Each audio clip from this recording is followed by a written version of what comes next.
compagnie, avec qui tu marches, avec qui tu parles, qui te fréquente, qui t'entoure, qui te côtoie, va déterminer le niveau de foi que tu vas avoir. Parce que quand tu le veuilles ou pas, c'est que tu entends, ceux qui t'entourent, ceux qui marchent avec toi, influence tes décisions, influence ta foi. Si tu marches avec Auto chaque jour, à un moment donné, tu vas commencer à croire aux choses qu'Auto croit. Tu vas commencer à pouvoir parler comme Auto. Mais si tu marches avec un soulard, à un moment donné, tu vas commencer à goûter la bière un peu, goûter le whisky un peu.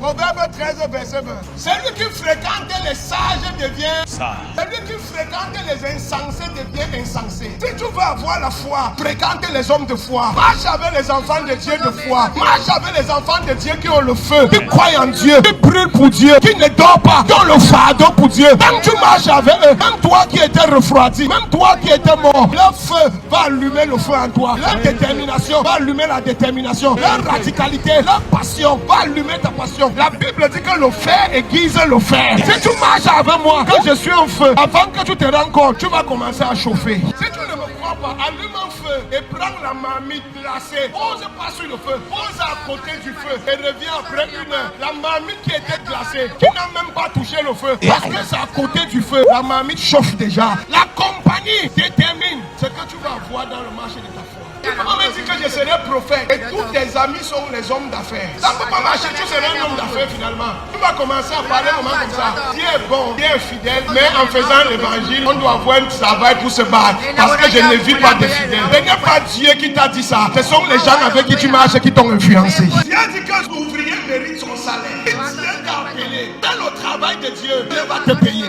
Les raccourcis, ce sont les compagnies. La foi faiblit en fonction des gens qui nous entourent. Et la foi grandit aussi en fonction des gens qui nous entourent.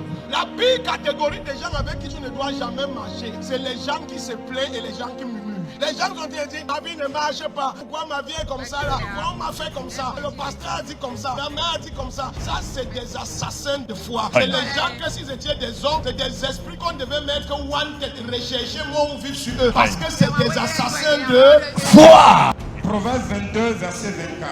Ne fréquente pas l'homme de colère. Ne parle pas avec un homme violent. De peur que tu ne t'habitues à ses sentiers. De peur qu'il ne te contamine. Et qu'il ne devienne un piège pour ton âme. Et qu'il détruise ta foi.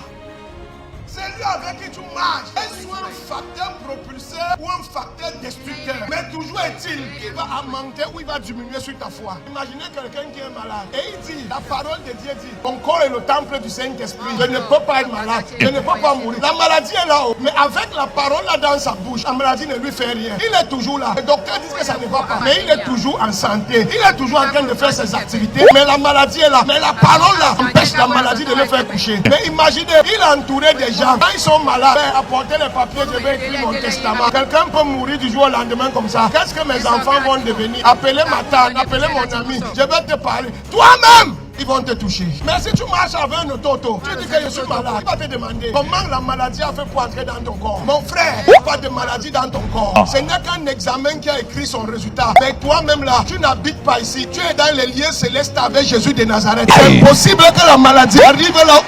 Comment la maladie va arriver là où Jésus est assis? Comment la maladie va rester là où Jésus reste? Et la Bible dit que là où Jésus est élevé dans les lieux célestes, je suis élevé avec lui. Là où il est assis, au-dessus des autorités et des principautés, je suis assis là-bas avec lui. Tu me vois sur la terre comme ça là. Ce n'est pas moi. Tu me regardes. C'est parce que je fonctionne à 2 dimensions. Et le moi-même que tu cherches là, je ne suis pas ici. Je suis là-bas.